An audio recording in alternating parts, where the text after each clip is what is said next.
Nathan Hayes is a typical example of a philanderer. His family had spent generations building their business empire, and not only did he not squander it, but he even helped it thrive. Because of this, the old man of the family let him indulge in his pleasures. After all, their family fortune continued to rise. A few more love affairs were hardly an issue. As for my engagement to Nathan Hayes, it was all because of our mothers. Nathan Hayes's mother and mine had been childhood best friends, their friendship lasting for decades. When we were born, they had already arranged this engagement. My mother tried every possible way to convince me, saying that Nathan Hayes was a responsible man who would take care of his family. That made me doubt whether we were talking about the same person. At first, I wanted nothing to do with it.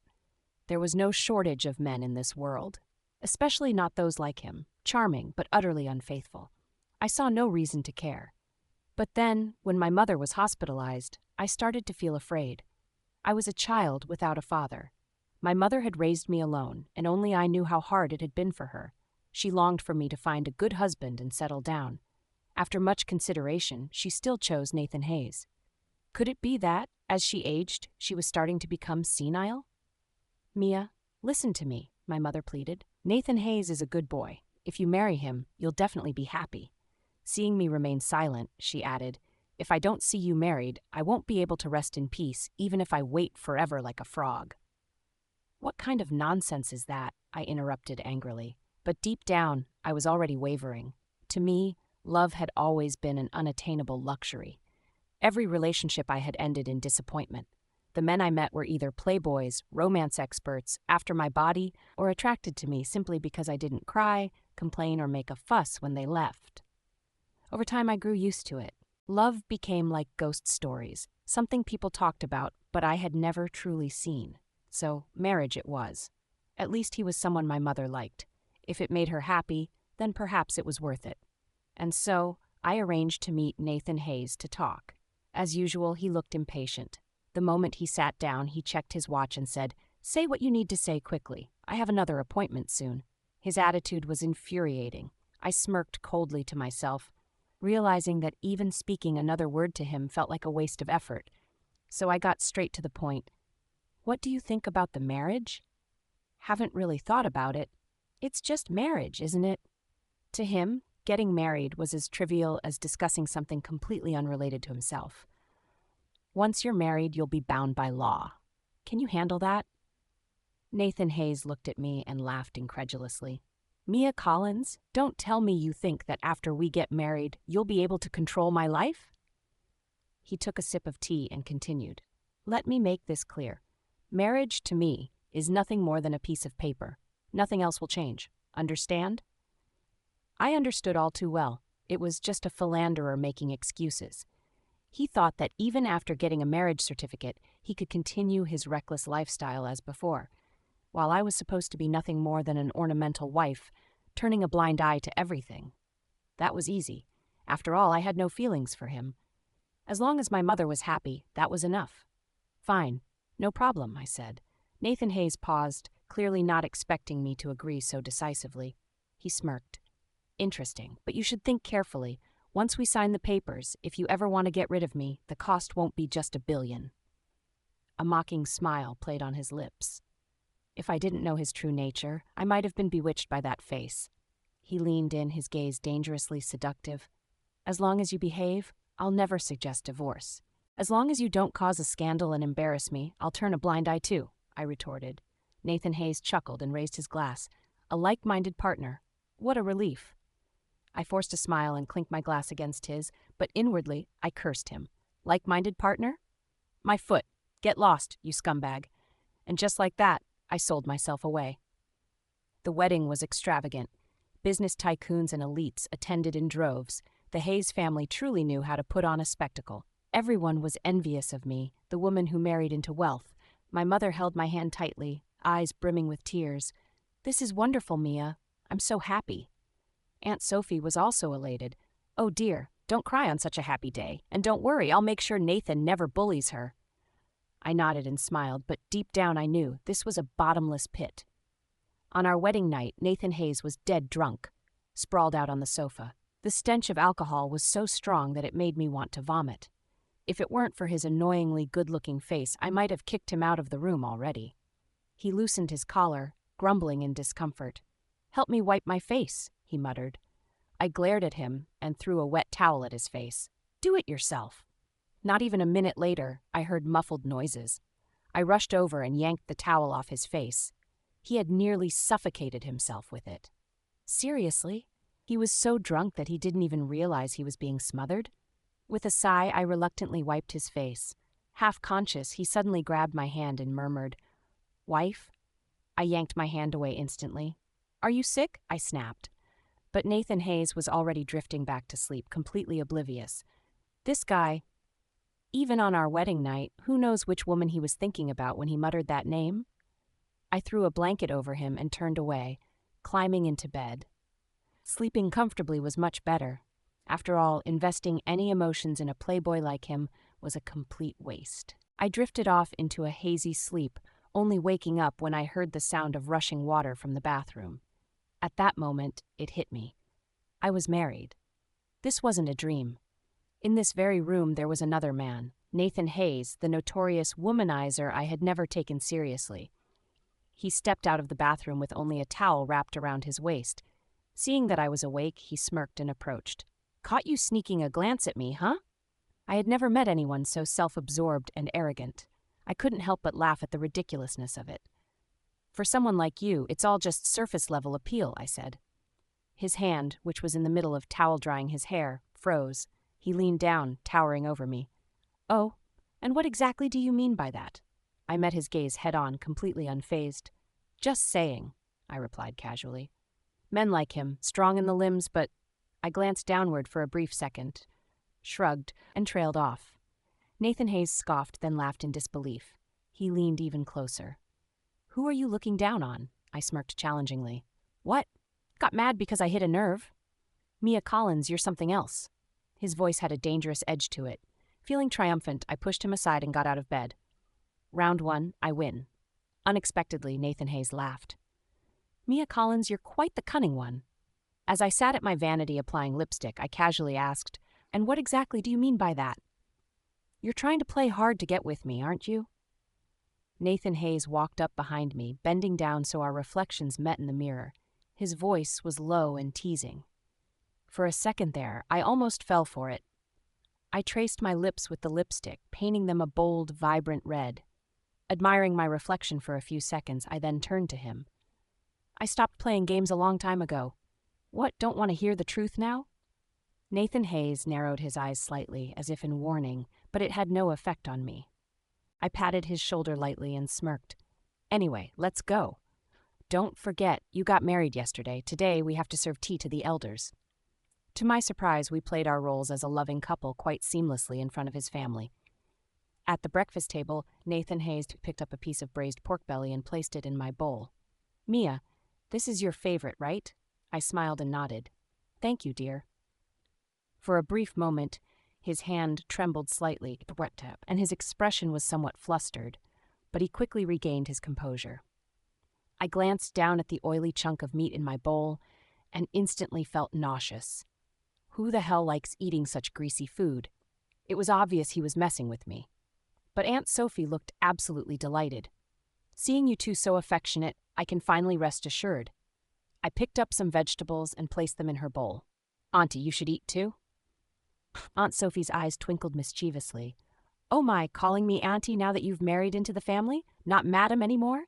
Changing tunes already, huh?" She chuckled. "Good girl. From now on, you two must take care of each other, all right? A strong marriage requires teamwork." Nathan Hayes glanced at me before nodding. "Understood." After breakfast, I headed to the garage to get my car, but Nathan Hayes followed behind me, his tone laced with mockery. "Mia Collins, I never realized before just how great of an actress you are." I scoffed. "Right back at you. Why don't you try auditioning for an Oscar?"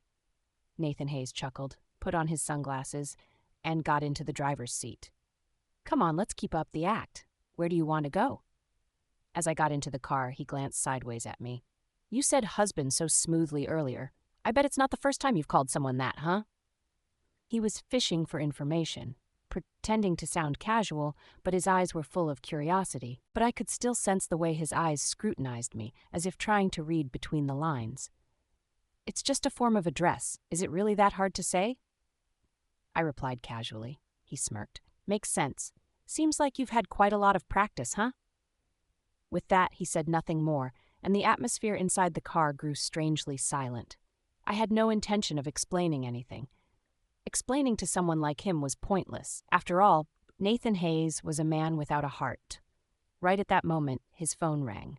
Without hesitation, he pressed the Bluetooth button on the car's console. "Hello? Nathan, you finally picked up." A voice as soft and sweet as honey rang out, one so saccharine that it could make anyone melt. Nathan Hayes glanced at me with a playful, provocative expression. "What's the matter?" he asked flatly. "You just went ahead and got married in silence? You told me you were going to marry me. You lied to me." I rolled my eyes and pointed to the intersection ahead. "Drop me off over there." Nathan Hayes didn't slow down. Instead, he said indifferently, "Stopping here is against traffic laws." "Nathan, who are you talking to? Who's that temptress?" The woman's voice suddenly turned sharp. I was certain my face darkened at that moment. Unbelievable. The second day after our wedding, and he's already openly flirting with another woman right in front of me? Even though we had agreed not to interfere in each other's lives, he could at least spare me the discomfort of listening to his flirtations. And to top it off, I was now being called a vixen for no reason? "Be good, sweetheart. I'll come see you later." "Don't be mad," Nathan Hayes coaxed. "Stop the car," I said coldly. Nathan Hayes was startled and abruptly hit the brakes. "Mia Collins, are you crazy?" I pushed open the door, stepped out, and took a deep breath. Humph. The air out here is much better. By coincidence, I had gotten off near a familiar place, Caso Bar. I suddenly remembered this was my best friend's bar. It was here, during the worst heartbreak of my life, that I had drowned my sorrows in alcohol. I had been utterly foolish back then, crying over a man who wasn't worth a single tear. For 2 years after that breakup, I lived like a hollow shell of myself, aimless and lost. Every day, I would wait for his messages, but none ever came, and the ones I sent, they sank into oblivion, as if disappearing into the depths of the ocean. If, by some miracle, he ever replied with a simple "I'm busy," I would feel as if I had been blessed. I would reassure myself he's just busy. Don't bother him. But another voice inside me always questioned, exactly how busy is he? Busier than the CEO? So busy that he couldn't spare a few seconds to text back? That cycle of self-torment repeated endlessly, until one day his final message arrived. A breakup text. That night, I made up my mind to drink myself into oblivion at this very bar. I drank until I couldn't stand, until my world blurred into nothingness. And it was Leo Vaughn who took me home that night. "Let tonight be the last time," he had told me. "From tomorrow onward, live a new life." I gazed at the man in front of me now. Sharp eyebrows, a perfectly sculpted nose, a defined jawline, his features were striking, almost more beautiful than a woman's. If not for his Adam's apple, I might have mistaken him for a goddess. With his edgy fashion style and piercing gaze, he exuded an effortless charm. Back then, I had been drowning in self-pity, desperately craving validation. In my drunken stupor, I had pointed at him and slurred, "Why do you care what I do? Do you like me or something?"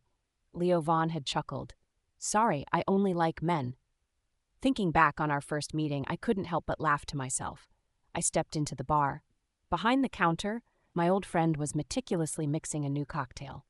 Sensing my presence, Leo Vaughn looked up, momentarily surprised.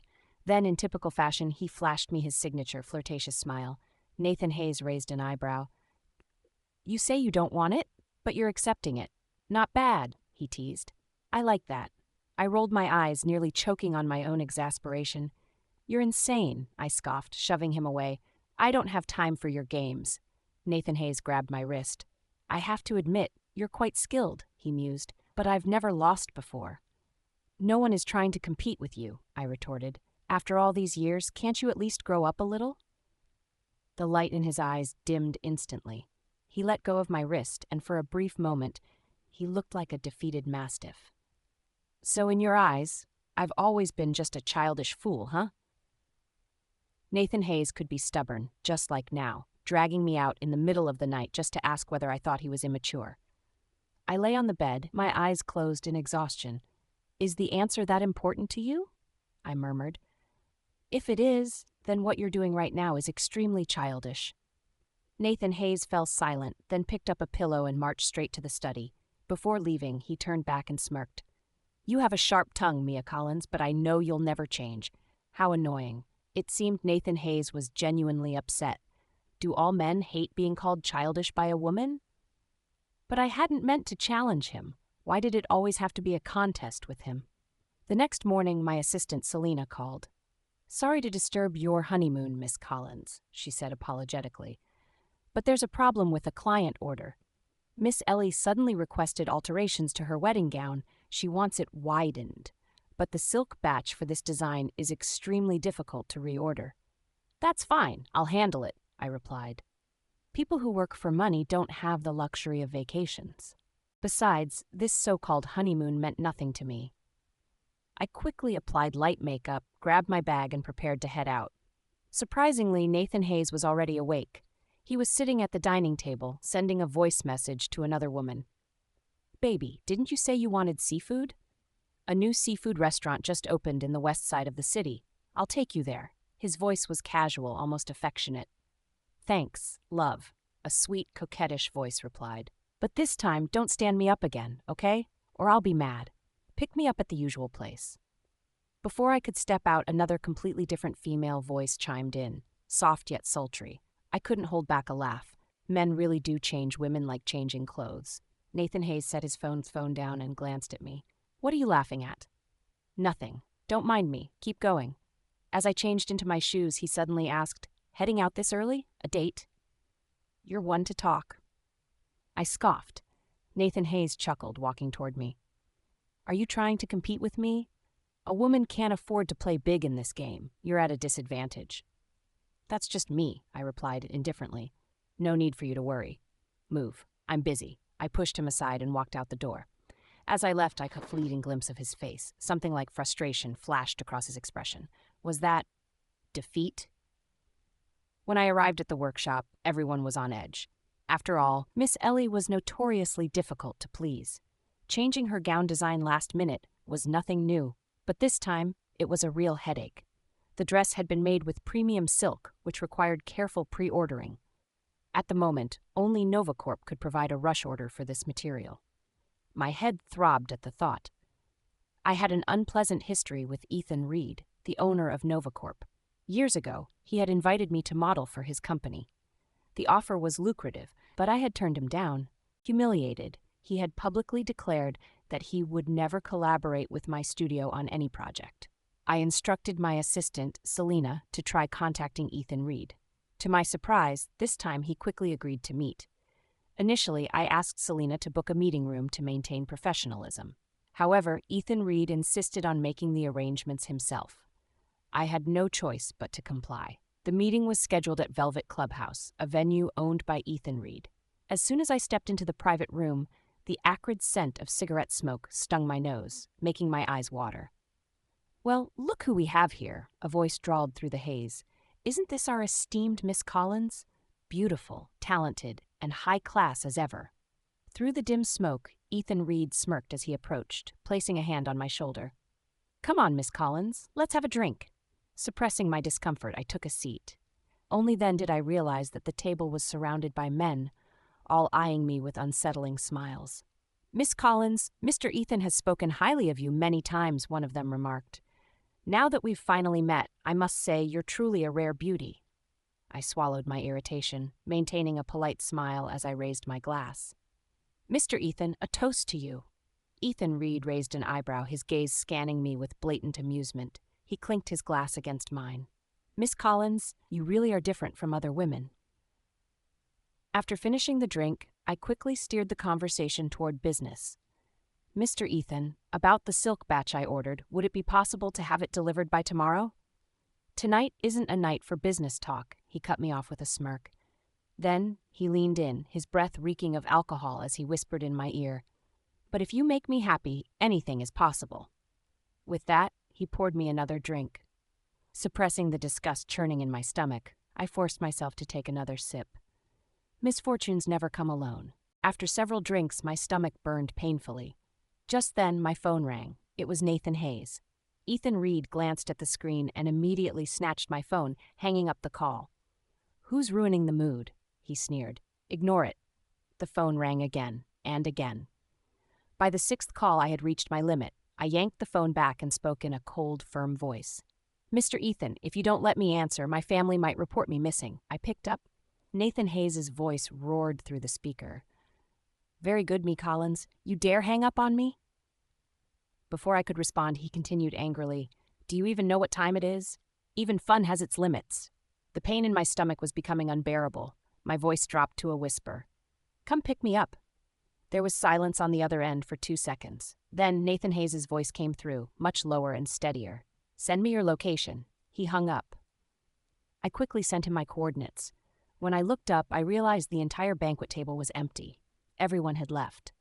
In the now eerily quiet room, I was alone, except for Ethan Reed. He emerged from the restroom, his expression dark with ill intentions. "Finished reassuring your family?" he mocked. "Mr. Ethan," I said, keeping my voice calm, "it looks like the others have left. I think we should call it a night." "Not so fast," he sneered. "We're not done yet." Before I could react, he lunged at me. The stench of alcohol and his foul breath made my stomach churn. I struggled, shoving him away before slapping him hard across the face. The sharp smack echoed through the room. Ethan Reed's eyes blazed with fury. "You filthy little—" He snarled and charged at me again. For the first time, I felt genuine fear. My mind went blank, and the only name I could think of was Nathan Hayes. I ran toward the door, only to find it locked. Ethan Reed let out a sinister chuckle. "Why are you running?" he taunted. "Didn't you come here to throw yourself at me?" My breaths were ragged as I kept dodging his advances. He, on the other hand, was growing more aggressive, his patience wearing thin. Just then, a voice thundered from outside. "Me Collins!" It was followed by loud bangs against the door. The entire frame shook violently. Then the door was kicked open. Nathan Hayes stormed in, his eyes blazing red with fury. He took one look at the scene before him and cursed under his breath. "Shit!" Without a word, Nathan Hayes charged forward, grabbing Ethan Reed by the collar before delivering a powerful kick to his stomach. The man collapsed onto the floor, groaning in pain. But Nathan Hayes wasn't done. He pinned Ethan Reed down and rained down punch after punch. "Stop!" I hurriedly pulled him back, my voice urgent. "Don't hit him anymore." Ethan Reed was scum, no doubt about it, but he wasn't worth getting into trouble over. "A few punches are enough to teach him a lesson," I reasoned. Ethan Reed lay there, his face a bloody mess, barely able to whimper. Nathan Hayes grabbed my hand and draped his coat over my shoulders. The warmth of it immediately made me feel safe. Without a word, he took my hand and led me out. His expression was unreadable, but the anger radiating from him was almost frightening. Even after we got home, Nathan Hayes still didn't say a single word. Instead, he silently took out a first aid kit and began tending to the scrapes on my hands. The heavy silence suffocated me, making my chest tighten. In the end, I had to break it. "Thank you," I murmured. He scoffed, the sound low and cold. Then, with surprising gentleness, he placed a small Band-Aid with a cartoon bear over my wound. "But what if I hadn't made it in time?" His voice was low, strained. "Do you have any idea what could have happened?" I lowered my head, my voice barely above a whisper. "I know." Nathan Hayes stared at me, his expression unusually serious. His brows furrowed, his sharp gaze locking onto mine. "You always say you have high standards, and yet you chose that kind of man?" "I was there for business," I defended myself. I didn't know why, but watching Nathan Hayes storm into that room like a furious lion had shaken something inside me. Somewhere deep in my heart, something melted. The coldness I had been used to for so long was slowly being replaced by warmth. Still, his questions made me feel like I owed him an explanation. So I told him everything, about the studio, the difficulties I faced, and how I had no choice. "It's not what I wanted," I added. "You knew it was a wolf's den, yet you walked right in. Do you not have a brain?" He snapped. I lifted my head to glare at him. How could someone so handsome say such infuriating things? The injustice I felt bubbled up inside me. "Not everyone is like you, Nathan Hayes," I shot back. "Born with a silver spoon in your mouth. If I don't fight for myself, I'd be 100 times worse off than I am now." Nathan Hayes suddenly pulled open a drawer, took out a stack of credit cards, and tossed them onto the table in front of me. "You need money, don't you? Take it." For a moment, I felt nothing but pain, a deep, bitter ache. Nathan Hayes was still the same. He always tried to solve problems in his own way. Yes, I loved money. Yes, I needed a lot of money to feel secure, but what I truly sought wasn't money. It was safety. "If I take this, that makes me just like all your other women, doesn't it?" I said, my voice laced with bitterness. "The ones you throw money at when you're happy and discard without a word when you're bored. Sorry, but I don't need it."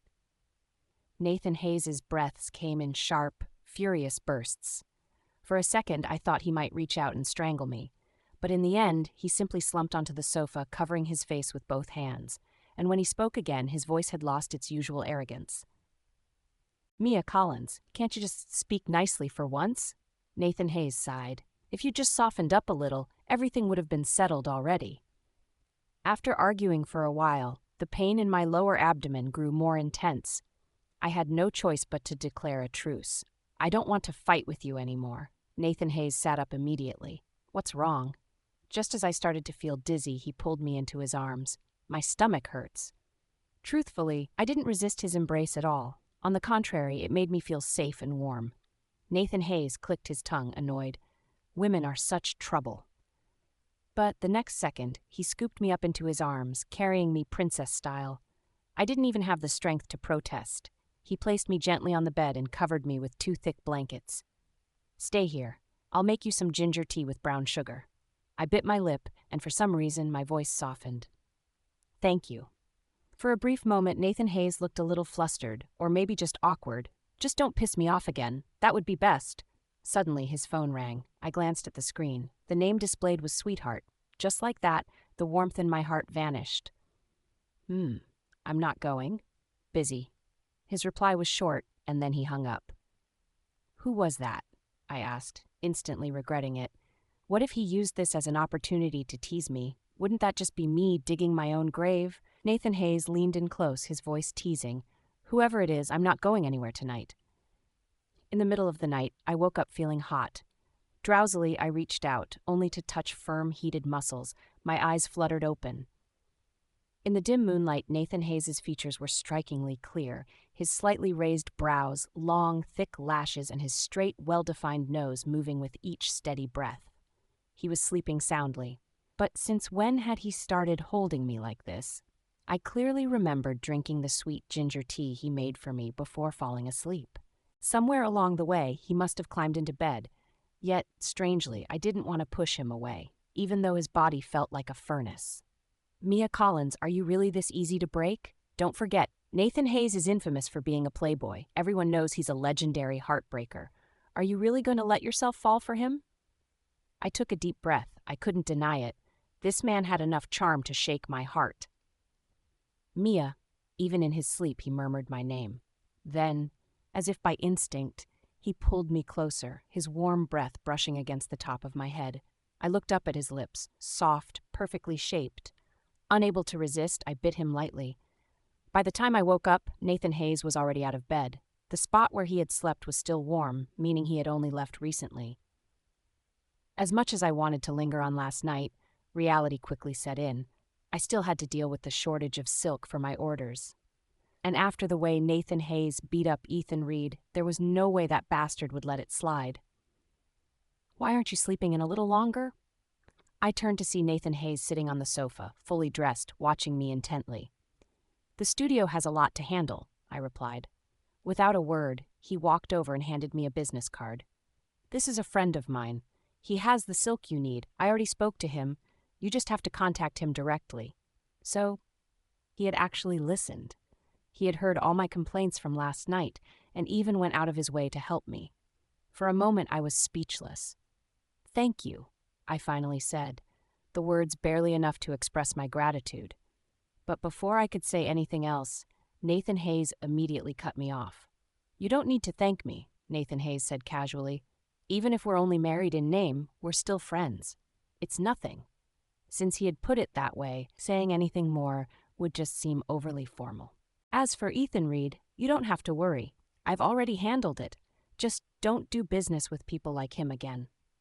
Hearing that, my mood instantly brightened. I slowly sipped the porridge he made, warmth spreading through my body. It's delicious. I never expected someone as unreliable as you to be such a good cook. You're definitely better than me. Nathan Hayes adjusted his hair in front of the mirror when his phone rang. He put it on speaker. Ah, Nathan!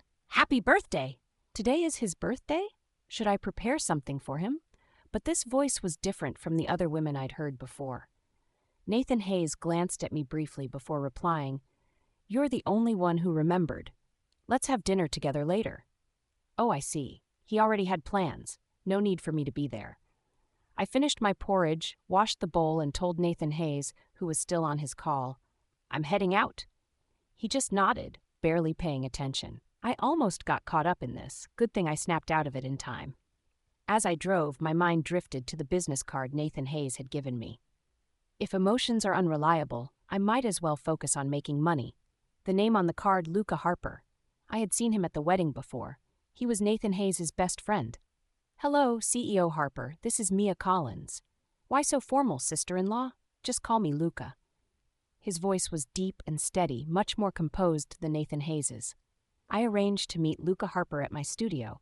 When I arrived, he was already there, waiting. My staff couldn't stop blushing, their eyes glued to the man sitting on the sofa.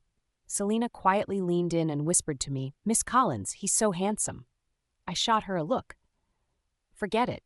He's married." Selena immediately deflated like a popped balloon. Compared to Nathan Hayes, Luca Harper was much more mature and composed. He was serious and meticulous when discussing business. "Sister-in-law, I'll have the silk delivered tomorrow afternoon." "All right, thank you so much." With this issue settled, I finally felt a weight lifted off my shoulders. Luca Harper checked his watch and smiled. "Today is Nathan's birthday. I won't take up any more of your time. You two must have plans." I smiled awkwardly. "All right, drop by sometime if you're free." Just as I left the studio, my mom called. "It's Nathan's birthday today. Don't work too late. Come home early and decorate for him." "I know, Mom."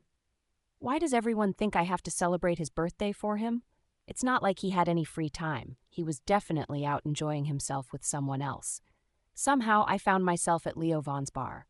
Maybe this was the only place I could truly relax. After I finished venting, Leo Vaughn smirked.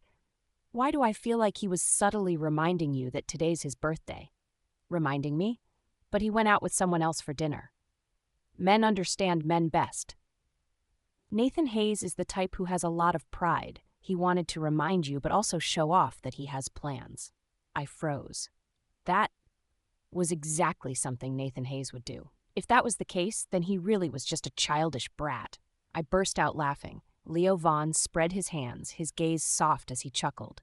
"Men will always be boys, even until the day they die. If you don't believe me, go home and check. If he's there, it proves I'm right." This little game was getting more and more interesting, even a little thrilling. As I walked to my car, a little girl selling toys ran up to me.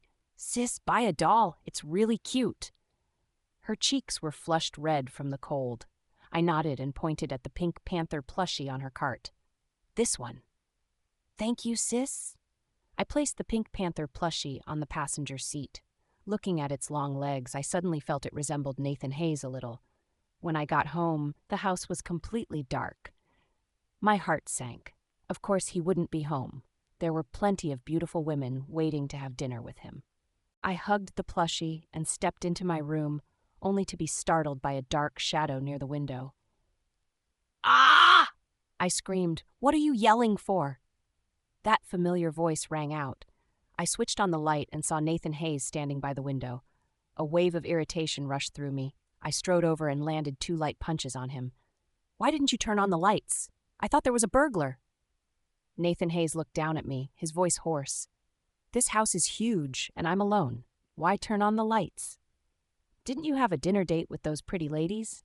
He scoffed coldly, but his gaze soon landed on the Pink Panther plushie I had tossed onto the bed. "This is for me?" I froze for a moment before nodding and stuffing the plushie into his hands. "Yeah, happy birthday." For a brief second, the cold and serious look on his face softened. The corners of his lips curled up slightly. He was clearly trying to suppress a smile. She's not wanting me to see how pleased he was. "Well, at least you have some conscience." His lips were practically tugging at his ears now. "Humph, do you really have to be this happy?" Before I could react, he grabbed my wrist and pulled me toward the kitchen. "You're lucky. I made pork trotter peanut soup." I sat down and sipped the hot soup, warmth spreading through my chest. When I looked up, I noticed something strange in his gaze.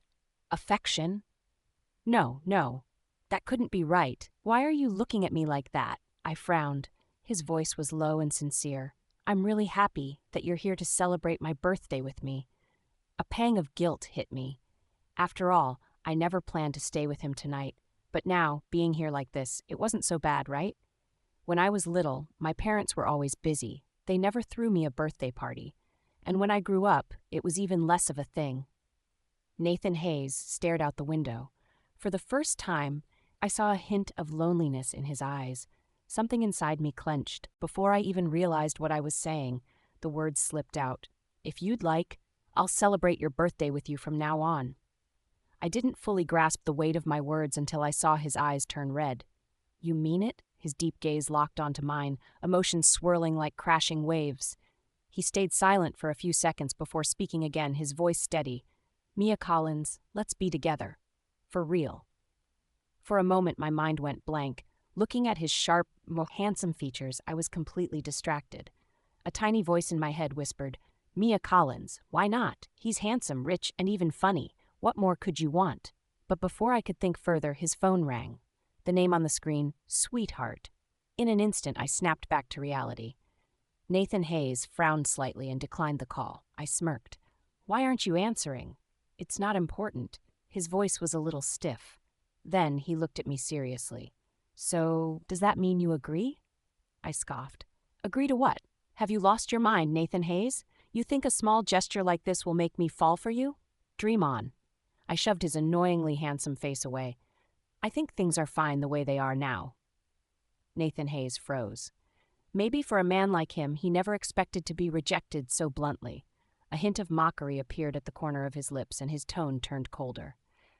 "Guess I overestimated you," he sneered, "as if you'd ever give up an entire forest for just one tree."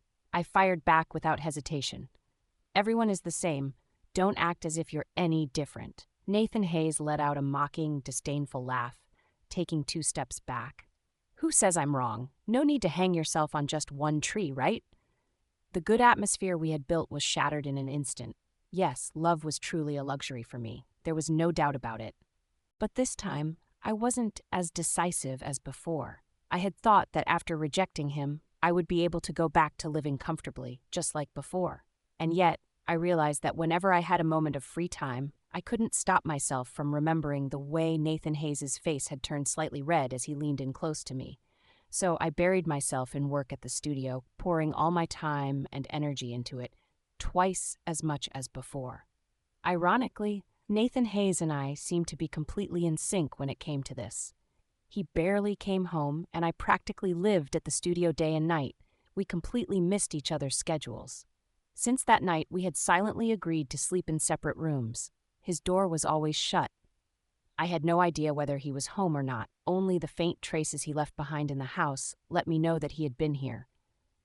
We had fallen into an endless cold war, until one day I found a black silk nightgown in the washing machine. It wasn't mine. How wonderful. He had even started bringing women home now. I couldn't stop myself from letting out a cold laugh. The sight of that delicate black nightgown was like a needle stabbing straight into my heart. With trembling hands, I dialed his number. The phone rang once, twice, 5 times, and then, just as I was about to give up, he finally picked up. His voice was drowsy. "What's up?" It sounded like he had just woken up. Who knew which woman's warm embrace he had been in last night? Even though I was furious, I forced myself to stay calm. I wouldn't let myself lose. "There was a break-in at our house. Did you know about this?" "A break-in?" He scoffed. "Are you really using such a lousy excuse just to talk to me? Fine, then I'll call the police. I'm coming back."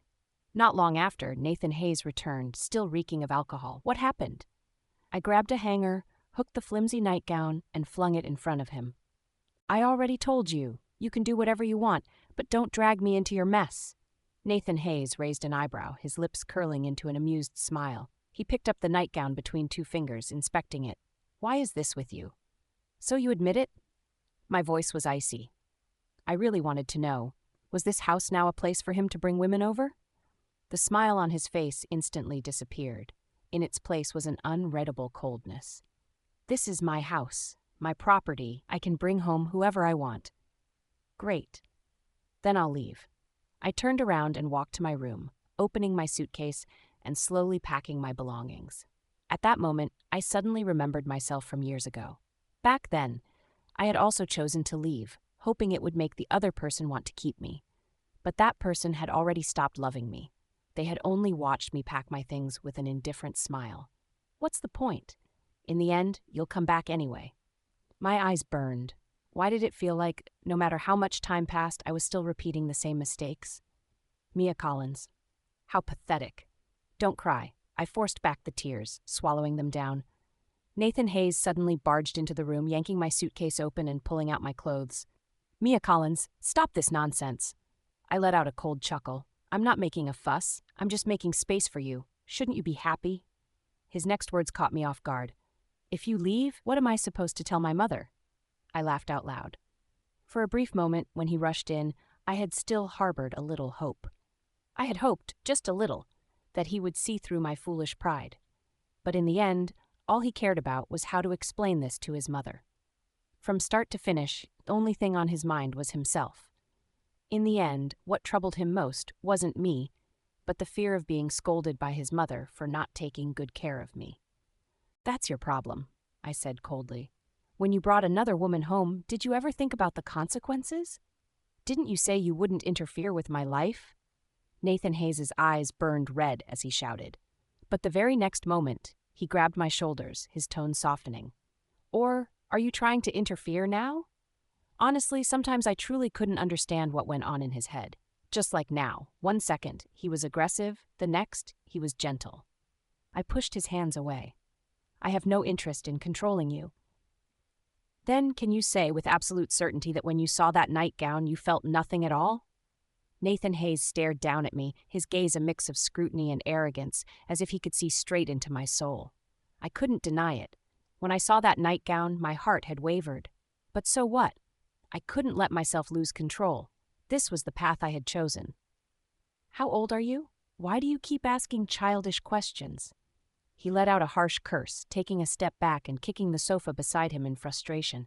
His expression was raw with anger. Mia Collins, stop acting all high and mighty.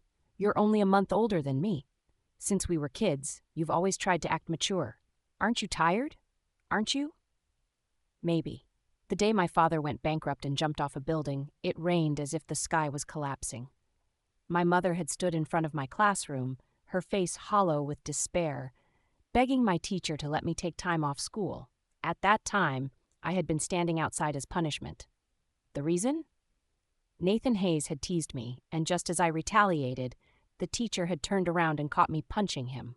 A girl with no shame, the teacher had called me. What crime had I committed to deserve such a label? What was worse than the punishment itself was the look on my mother's face when she walked into the classroom, that unbearable disappointment. That day was the darkest in my life. The day my mother collapsed under the weight of losing her husband and the unbearable disappointment in me. Perhaps from that day on, I had wanted to grow up as fast as possible, to share my mother's burdens. And from that day on, I had learned how to pretend to be strong. I swallowed back the bitterness rising in my throat and shoved Nathan Hayes away. Enough. I'm moving back to my apartment. At least then we won't have to argue all the time. You're not leaving. Nathan Hayes grabbed my wrist, his grip so tight that it hurt. The thing I hate the most is when you bottle everything up inside. If you're upset, just say it. If you're angry, hit me if you have to. Why do you always run away instead of dealing with things head on? You're the one who brought a woman home and claimed you could do whatever you wanted. What else is there to say? Then tell me, his voice turned hoarse, his bloodshot eyes locking onto mine. Do you care? If you just say that you care, I'll never be with another woman again. At that moment, I hesitated. I was actually considering his words. The doorbell rang. I took a deep breath, adjusted my expression to look as normal as possible, and went to open the door. It was my mother. She stood there, carrying several bags filled with smoked meat. "Why did it take you so long to answer the door?" she asked. "I wasn't paying attention," I replied. "Where's Nathan?" The first thing she did after stepping inside was look for Nathan Hayes. Anyone who didn't know better would think he was her real child instead of me. "Mom, I'm right here." Nathan Hayes stepped forward, taking the bags from my mother's hands with practiced ease. He immediately put on an award-worthy performance. "Wow, this is amazing. I've been craving smoked meat for so long. Thank you, Mom." Ha! Just moments ago, he had been brooding, looking all heartbroken and furious at me. But the second my mother arrived, he instantly transformed into the perfect, gentle son-in-law. I wasn't surprised. He'd always been the type to switch faces so easily. No wonder my mother firmly believed he was my destined partner. For a moment, I almost fell for it, too. A true Academy Award-winning performance. My mother beamed at him. But as soon as she stepped into my room and saw my suitcase, her smile froze. "What's going on here, Mia? Are you planning to?" Before I could even answer, Nathan Hayes smoothly took the clothes from my suitcase and hung them back in the closet. "She just got back from a business trip. She hasn't had time to unpack yet." "Oh, look at how thoughtful Nathan is. He's even helping you with your work clothes." I was speechless. It felt like swallowing something bitter, but I couldn't say anything. I could only force a smile and nod along with my mother. I could endure this much. But what I didn't expect was that my mother would decide to stay overnight, which meant I was forced to share a room with Nathan Hayes. Standing at the edge of the bed, Nathan Hayes held a pillow in his arms. "If you don't want this, just tell your mother to sleep somewhere else." I immediately reached out and pulled him back. "Fine, just stay here." Satisfied, he lay down and smirked at me. That's more like it. Knowing when to adapt is a sign of true intelligence. I couldn't be bothered to argue with him anymore. I pulled the blanket over myself, turned off the lights, and closed my eyes. But someone refused to behave. A warm breath tickled my ear. Nathan Hayes was deliberately blowing on it. It sent shivers down my spine. A man and a woman sharing a bed. How am I supposed to sleep like this when I'm so full of energy? Annoyed, I turned around, reaching out to pinch his thigh. But before I could, he swiftly grabbed my wrist. "Mia Collins, you're ruthless," he murmured, going straight for the weak spot. "Are you sick? I was just trying to pinch your thigh." "Don't explain," he chuckled. Under the covers, he firmly held onto my wrist and pulled me into his embrace. His chin rested lightly on the top of my head, as if locking me in place. "Go to sleep. This way, I won't have to worry about being attacked by you in the middle of the night." "Attacked? Like this, how am I supposed to sleep? You're suffocating me." Breathing in the faint scent of his body wash, I was dazed for a moment, and before I even realized it, I had already fallen asleep. I was awakened by the rapid chopping sound of a knife against the cutting board. The relentless noise was incredibly irritating early in the morning. Rubbing my eyes, I walked out of the bedroom, only to see my mother and Nathan Hayes making dumplings together. The scene looked just like a warm and harmonious mother and son moment. Truly, an Oscar-worthy performance. My mother glanced at me and frowned. "You woke up so late. Nathan has been helping me all morning." I hadn't even had the chance to respond before Nathan Hayes interjected smoothly. "She works hard and needs more rest to recharge. It's good for her." "Humph.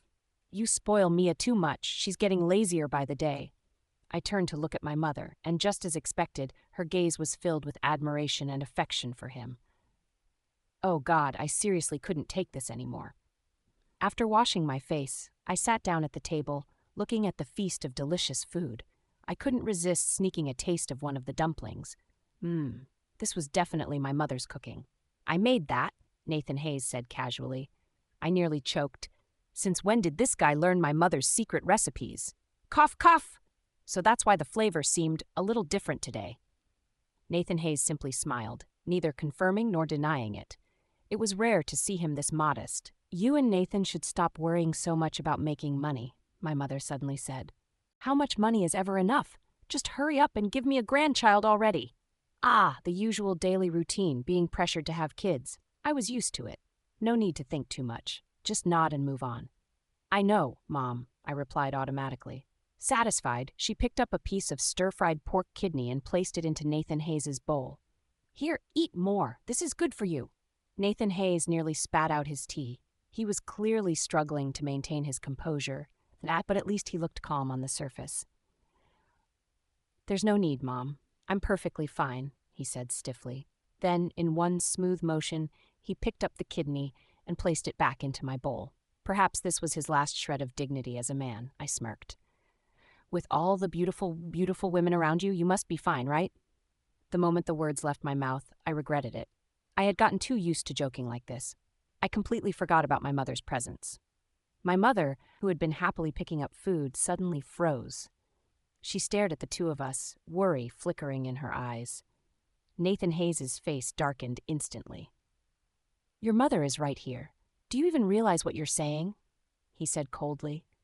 So I'm not even allowed to speak now? Just because you don't want to hear the truth? I slammed my spoon onto the table. Why do you keep putting on this act in front of my mother, making me look like an ungrateful daughter who doesn't appreciate happiness? He narrowed his eyes. Keep your voice down. I don't want to argue in front of your mother.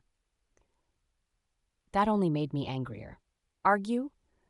Did he think I was the one causing a scene? I thought about how he had brought other women into our home, how he had spent nights outside, and how he was now sitting here putting on this perfect son-in-law act, completely fooling my mother. I couldn't take it anymore. At the very least, I couldn't let my mother be deceived by his facade.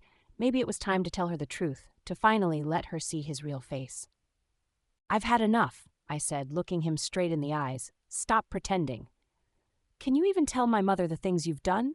I challenged, my voice trembling with fury. Nathan Hayes' expression remained cold. I have never done anything to betray you. I let out a bitter laugh. Who would believe that? Stop arguing, my mother suddenly gasped. Her face turned pale before she unexpectedly collapsed backward. Panic surged through me. Mom! I rushed forward to catch her, my hands shaking uncontrollably. We hurried her to the emergency room. It wasn't until I was sitting outside waiting for the doctor that I realized my whole body was trembling. Even Nathan Hayes, usually so composed, looked shaken as he handled the hospital procedures. Finally, he sat down beside me and spoke in a quiet voice. Don't worry, she'll be okay. I took a deep breath and clenched my fists. I want a divorce, I said through gritted teeth. The thought of divorce kept echoing in my mind. Being with someone who didn't love me, I thought I could endure it. But the terrifying thing was that somewhere along the way, I realized I cared. I didn't know when it started, but I could no longer pretend to be indifferent. I became easily irritated, restless whenever he wasn't home. When he spent nights outside, I stayed awake till morning, especially when I saw traces of other women in our house. It felt like my heart was being torn apart. The pain was unbearable. I couldn't keep up this act any longer. Mom, I can't do this anymore. It hurts too much. I want out of this game. I don't agree. Nathan Hayes' voice was low but firm. His eyes were red as he stared at me. Seeing the determination in my gaze, he added, slowly, and neither will your mother. My throat tightened, my vision blurred. I looked up at him, my voice hoarse. I don't understand. You don't love me, so why did you marry me? He held my chin, forcing me to meet his gaze. I never said I didn't love you. My heart stopped for a moment. What do you mean? His grip on me tightened slightly. I can't marry someone I don't love. Do you understand now? I shoved him away. I don't believe you. If you love me, then why were there other women?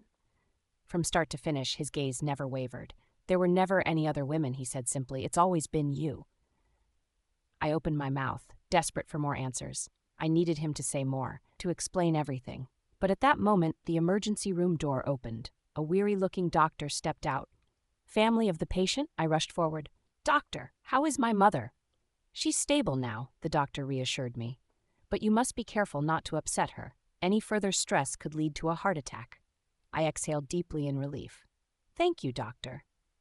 We entered the hospital room. My mother lay weakly on the bed. Seeing us, she motioned for Nathan Hayes to step outside. She wanted to speak to me alone. Nathan Hayes nodded and quietly closed the door behind him. I sat beside my mother and held her hand. Mom, you should rest. We can talk later. She shook her head. A Nathan is a good child, she said weakly. You've misunderstood him. I frowned. What do you mean? You and Nathan Hayes grew up together, my mother murmured. She gave me a small smile. her eyes filled with nostalgia. "The first time you met, he slapped you in the face." I blinked in shock. "You were both still in diapers back then," she chuckled. "Neither of you could even talk yet. And you just cried your heart out." Perhaps that was the beginning, the start of all the love and resentment between me and Nathan Hayes. We went to the same elementary school, middle school, and high school. When it was time for university, I stayed in the country to study design, while he went abroad. And from the moment he left, he started to change. Perhaps the world outside was too full of temptations. During that time, I heard countless rumors from our old classmates. They said he had multiple girlfriends abroad, ranging from black, white, to Asian. When he returned to the country, we would occasionally meet at class reunions, but every time he was always late.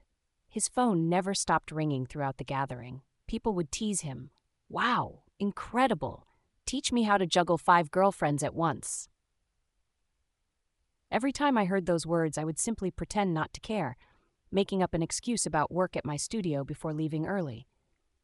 And yet, despite all this, our marriage was decided under such ridiculous circumstances. I had once asked my mother, "Why did you insist on choosing him? He's nothing but an empty shell covered in glamour." She simply said, "Because A. Nathan came to beg me to let you marry him." I was stunned. "Why?"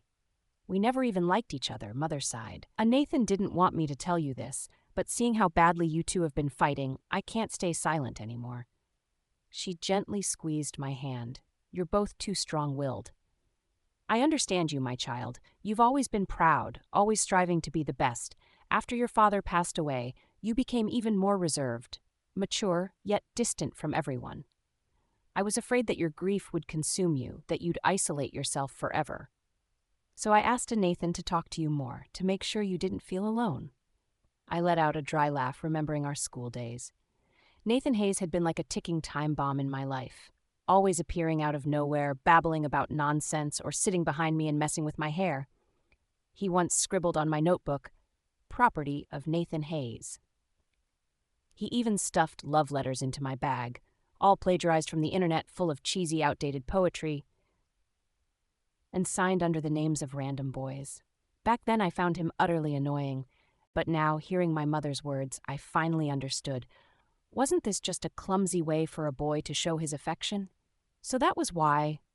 He had asked my mother about the university I wanted to attend, and he had promised her that he would work hard to get into the same school, that he wouldn't date anyone before then. But fate took a cruel turn. Half a month before the entrance exams, he got into a car accident on his way to cram school. I still remember that day. The rain was pouring heavily. He was unusually late. Then our tutor's phone rang. What do we do? The exam is so close. Oh my God, that poor boy. He had a real chance of passing. Such a shame. All right, take care of your matters first. After hanging up, our tutor frowned. Nathan Hayes was in a car accident on the way here. He won't be able to take the university entrance exams. Everyone be careful when traveling. At that moment, I was solving an advanced math problem. The moment I heard those words, the 2B pencil in my hand suddenly snapped in half, as if a string in my heart had broken along with it. After that, he never took the exams. I got into my dream school, and he went abroad. All that remained were endless rumors about his love life. Enough, my mother sighed. But let me tell you this. From childhood until now, in a Nathan's heart, there's only ever been you. This boy has too much pride. The colder you are, the less he dares to approach. He might say some foolish things and do some reckless things, but you have to trust him. Mia, try opening your heart. Don't be so quick to shut him out. As I stepped out of the hospital room, I saw Nathan Hayes standing in the hallway. When he saw me, he gave me a faint smile. "Everything okay?" "Yeah," I nodded. I had no idea what kind of medicine he had given my mother, but she was speaking up for him a lot. Even if it was a drug, it was one I've spent over 10 years perfecting. "Persevering with something for that long takes some real determination," he said. Back home, I soaked myself in a hot bath, finally feeling my nerves, which had been tense all day, slowly relax. Nathan Hayes, dressed in a bathrobe, sat beside me and turned on the TV. We had never sat together like this, watching TV and talking casually. "What did she say to you?" he finally couldn't resist asking. "My mother said you've liked me since you were 14. I tilted my head. Why does that sound so hard to believe? Nathan Hayes took a deep breath and spoke calmly. Do you remember when you were 15 and you kicked me straight in the groin in front of everyone? I laughed. Serves him right. And then I suddenly remembered. Back then, I had just hit puberty. My body was changing so fast, and I felt incredibly uncomfortable, especially with my growing chest. I wasn't used to it at all. I would always walk around hunched over, trying to hide it. And Nathan Hayes, that annoying jerk, had the audacity to give me a nickname, Little Dairy Cow, and he wouldn't stop calling me that. Every time he saw me, he'd shout it at the top of his lungs like it was the funniest thing in the world. Nathan Hayes suddenly scowled and lunged at me, grabbing both sides of my face, his body leaning in dangerously close, completely trapping me in his arms. You really think I can't do anything to you? What are you going to do? I smirked at him. On the outside, I was calm, but inside a storm was raging. He leaned in even closer, his breath carrying a faint scent of cigarettes, that subtle, intoxicating kind of scent. I want to play a game. Nope, not playing. I raised my hand, blocking his ridiculously handsome face from coming any closer, then shoved him away with all my strength. Seeing the frustrated look on his face, I felt extremely satisfied. Go play your little games with those sweet little girls of yours. What sweet little girls? The one who was on a video call with you the other day. Nathan Hayes froze for a moment, then suddenly burst out laughing. He pulled out his phone, scrolled to a chat, and handed it to me. You're overthinking. That sweet little girl is Rosie, my niece. She's only 9 years old, the flower girl at our wedding, remember? I glanced at the screen. So, sweet little girl had always been her nickname. It wasn't something Nathan Hayes had written in the chat himself. The little girl kept messaging, Uncle, when will you buy me the Elsa princess doll? I scrolled further down her timeline, only to find videos of the 9-year-old playing with makeup, her childish antics on full display. So all those assumptions I'd made earlier were just my own wild imagination? Then what about the other girls calling you? And that lingerie? What was that about? Nathan Hayes leaned back, his eyes gleaming with amusement, as if thrilled I'd finally asked. It was all staged. The Cold War between us, the pranks my friends set up, even that lingerie, just to provoke you. He exhaled, his smirk fading. It worked, but it hurt you, and I truly regret that. I really don't understand why you insist on portraying yourself as a playboy. Does it make you feel accomplished? Nathan Hayes scoffed. Wasn't it because of you? Me? You once said you would never like me, that even if I were the last man on earth, you still wouldn't consider me. He chuckled, but there was something sharp in his voice. So I wanted to show you that besides you, there are plenty of women who want me, who need me. I froze. Humph, I huffed, crossing my arms. Did I really say that? Nathan Hayes let out a cold laugh, then strode into the room, rummaged through a drawer, and pulled out a crumpled old note. He tossed it to me. Proof. I unfolded the paper and instantly recognized the messy handwriting. It was his. Me, Collins, if I get into the same university as you, would you dare to be my girlfriend? And right below it was my own childish reply, written in a hasty scrawl. Dream on. Even if you were the last man on earth, I still wouldn't like you.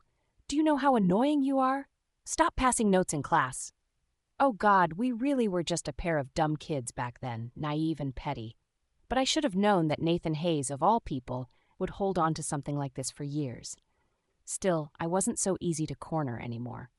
Smirking, I slowly traced a finger up his shirt, sliding it higher until it brushed against his Adam's apple. So? I murmured. What now? Are you planning to settle the score with me? Nathan Hayes leaned down, his nose barely grazing my forehead. His breath was warm. You always know how to make a man weak, he whispered. I pressed a soft kiss against his throat. Then tell me, I said. Are you still planning to keep playing around? All right. You win, he sighed in defeat. But the moment the words left his mouth, he suddenly couldn't hold back anymore. In one swift motion, he pushed me down onto the sofa, covering me with his body. His lips crashed against mine. Hot, urgent, overwhelming. And for the first time in years, I stopped fighting it. I let myself go. I let myself accept him.